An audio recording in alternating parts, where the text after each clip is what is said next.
Mesdames, Messieurs, bonjour et bienvenue sur Zonar Télévision dans Zonar Actualité de ce mardi 23 juin 2025. Aujourd'hui, nous débutons avec Martin Fayulu qui dénonce la trahison de Joseph Kabila à Goma tout en tenant la main de Félix Tshisekedi pour un dialogue patriotique. Toujours en RDC, Tshisekedi appelle à une riposte nationale face aux turbulences économiques mondiales lors du Conseil de ministres. À Kinshasa, le nouveau chef de l'IGF, Christophe Bitassimwa, prône une rigueur ethnique sans compromis. Entre-temps, le gouvernement envisage la création d'une agence nationale du médicament pour garantir des soins de qualité.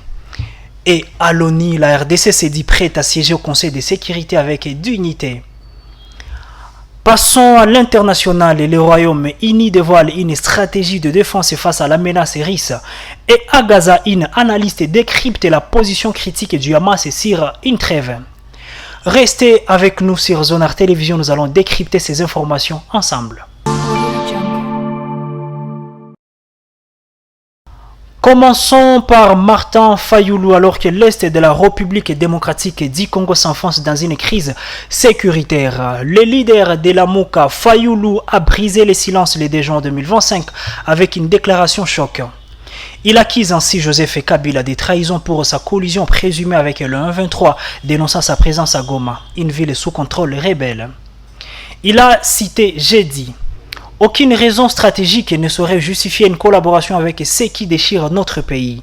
L'histoire ne pardonnera pas les trahisons. Fayulu a aussi interpellé Corneille Nangaa, coordonnateur de l'AFC, l'accusant de complicité dans les massacres.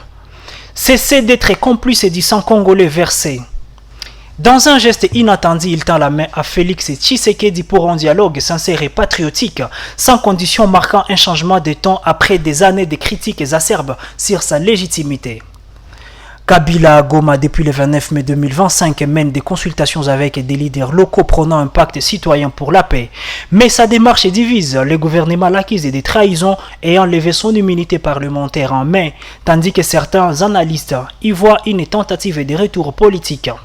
Ce dialogue proposé par Fayulu pourrait-il ouvrir une nouvelle voie? L'attention alors reste palpable. Tshisekedi appelle à une riposte économique. Lors de la 45e réunion du Conseil des ministres le 27 mai 2025 à la Cité de l'Union africaine, Félix Antoine Tshisekedi, président de la République démocratique du Congo, a alerté sur les turbulences économiques mondiales impactant la RDC. Face à une contraction du commerce international selon l'OMC et une croissance mondiale revue à la baisse par le FMI, il souligne les risques pour une économie congolaise dépendante des devises étrangères à 90%. La dépréciation du dollar, l'inflation importée, la baisse de la demande chinoise pour les ressources et la volatilité des prix de métaux fragilisent les francs congolais. La suspension des exportations de cobalt depuis février 2025 vise à réguler le prix, mais la crise à l'Est absorbe des ressources budgétaires cruciales. Félix Tshisekedi appelle à une doctrine de résilience. Il a dit, je cite, « Il ne suffit pas d'espérer des partenariats, il faut les bâtir sur des bases souveraines. » Il mise ainsi sur les atouts de la République démocratique du Congo, ressources, positions géographiques, projets comme le corridor de Lobito, et charge la première ministre de coordonner une stratégie multisectorielle pour protéger l'économie et diversifier les alliances. Un défi ambitieux dans un contexte de crises multiples. Le nouveau chef de l'inspection générale des finances IGF, Christophe Bitassimwa, a marqué son arrivée lors d'une causerie morale le 26 mai 2025 à Kinshasa. Devant ses agents, il apprenait une rupture avec les pratiques passées, pas de favoritisme digne des clans tribaux ou politiques. L'IGF ne tolérera ni complaisance ni relâchement. Bitassimwa, remerciant Tshisekedi pour sa nomination, a insisté sur l'exemplarité.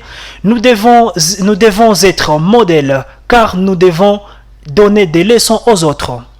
Il a annoncé une boîte de suggestions pour recueillir les idées des agents, même en anonymat, afin d'améliorer les performances. Son adjoint Emmanuel Tshibungu a renforcé ses messages comparant les textes légaux à une bible de l'administration. Cette volonté de rigueur ethnique vise à redorer l'image d'une institution clé dans la lutte contre la corruption, un enjeu crucial pour la crédibilité de l'État congolais. Parlons de cette création envisagée de l'Agence nationale des médicaments. Lors du dernier conseil de ministres, le ministre de la Santé Roger Samuel Kamba a proposé la création de l'ANAMED, l'Agence nationale du médicament en service public autonome pour garantir des médicaments de qualité via des achats groupés. Cela renforcera le système national d'approvisionnement en médicaments, a-t-il expliqué. Sans impact budgétaire supplémentaire, l'ANAMED mobilisera des agents déjà en poste. Kamba a aussi présenté un décret sur la taxe de la promotion des santé, 2% sur les importations pour financer les systèmes de santé conformément à la loi de 2018. Ces projets adoptés par le Conseil visent à améliorer l'accès aux soins dans un pays où les infrastructures sanitaires restent précaires. Ce 3 juin, la RDC participe au vote pour les membres non permanents du Conseil de sécurité de l'ONU 2026-2027. Thérèse Kaikwamba Wagner, ministre des Affaires étrangères, a clôturé la campagne de Félix Tshisekedi le 31 mai 2025, affirmant « La RDC est prête à servir avec dignité, tournée vers la coopération et la solidarité ». Tshisekedi a mis en avant la gestion responsable des ressources naturelles, notamment les minerais critiques et le rôle du bassin du Congo, premier poumon mondial, fixant 1 milliard de tonnes de CO2 par an. Il propose un partenariat mondial pour la sécurité climatique et une gouvernance transparente des ressources. Avec une expérience passée du Conseil 1982, 1983 et 1990-1991, la RDC veut défendre la paix et un multilatéralisme renouvelé en plaçant les femmes et les jeunes au cœur de son agenda.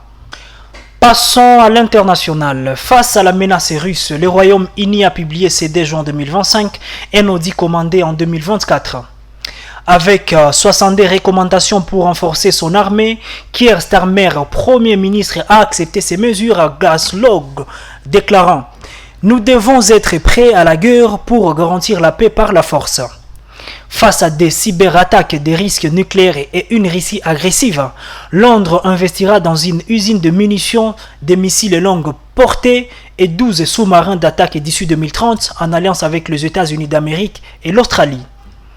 Le budget de la défense est porté à 2,5% de PIB, inclut 15 milliards de livres pour le programme nucléaire. Cependant, l'objectif est de 73 000 militaires et repoussé à la prochaine législature, dans un contexte de finances publiques très tendu. Le 31 mai 2025, le Hamas a répondu à la proposition de trêve de Steve Witkoff en oui, mais perçu comme un refus par Israël et les États-Unis. Reham Ouda, analyste palestinien, explique « Le Hamas accepte le cadre général. 60 jours de trêve, libération des 10 otages, mais demande des garanties pour une fin définitive de la guerre et un rôle dans l'avenir de Gaza. Sous pression publique à Gaza et régionale de l'Iran, le Hamas craint que Netanyahou utilise la trêve pour renforcer sa position et rattraper l'Iran. Ouda souligne que le mouvement veut un retrait israélien total, un accès humanitaire via Rafah et un comité national pour gérer Gaza post-conflit. Des demandes rejetées par Israël. Mesdames et messieurs, c'est tout pour Zonar Acti de ce mardi 3 juin 2025. Merci de ces rendez-vous que vous avez respectés et on se retrouve très bientôt pour le prochain numéro.